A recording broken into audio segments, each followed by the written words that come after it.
जय श्री कृष्णा। राधे राधे। आपका मीनू भक्ति कथा चैनल पर स्वागत है। आपका दिन शुभ और मंगलमय हो। आज दिनांक 26 दिसंबर और दिन शुक्रवार है। आज पौष शुक्ल पक्ष की षष्ठी है। आज सूर्योदय का समय सुबह 7:12 और सूर्यास्त शाम 5:32 तक होगा।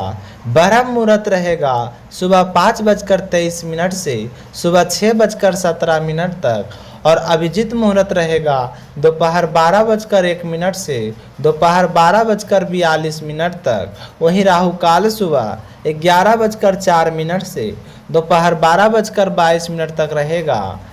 तो आज आइए सुनते हैं पौष मास कथा श्रृंखला में भक्त नवीन चंद्र की कहानी।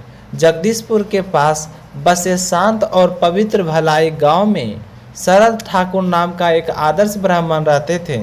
उनके चेहरे पर तेज था, वाणी में मिठास थी और जीवन में अनुशासन। वे जितने विद्वान थे उतने ही विनम्र और संतोषी।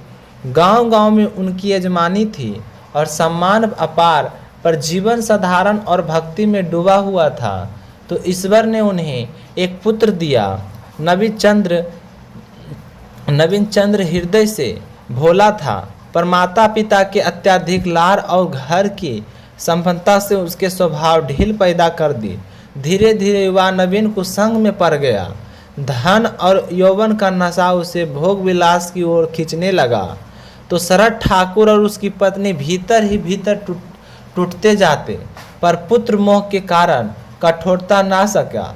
लेकिन जब हालत काबू से बाहर होने लगी तब शरद ठाकुर को लगा कि वे पिता होने के कर्तव्य निभाने में कहीं चूक गए हैं।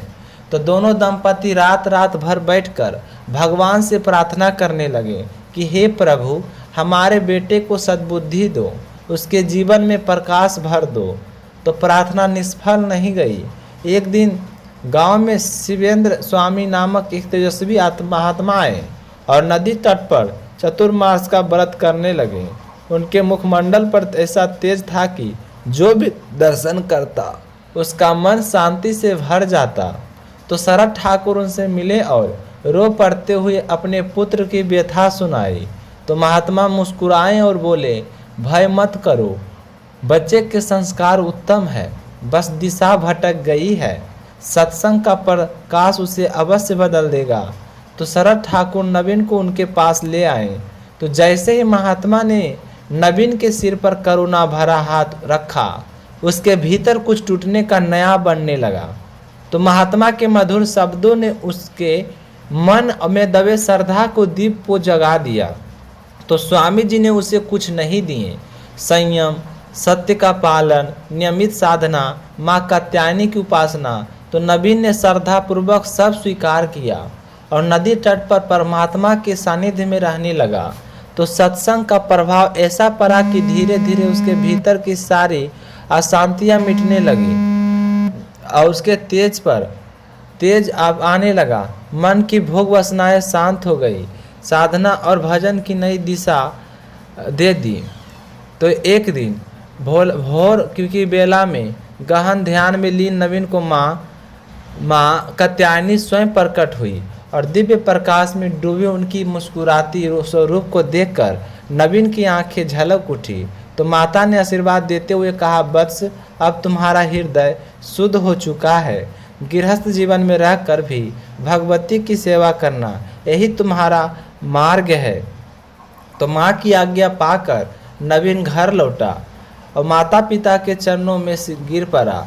कुछ समय बाद उसका विवाह हुआ और अपनी पत्नी सहित आजीवन माँ की कात्यायनी की भक्ति करता रहा। तो गांव में उसका सम्मान इतना बढ़ा कि लोग उसे दैवीय तेज वाला नवीन कहकर पुकारने लगे। कुसंग मनुष्य को पतन की ओर ले जाता है।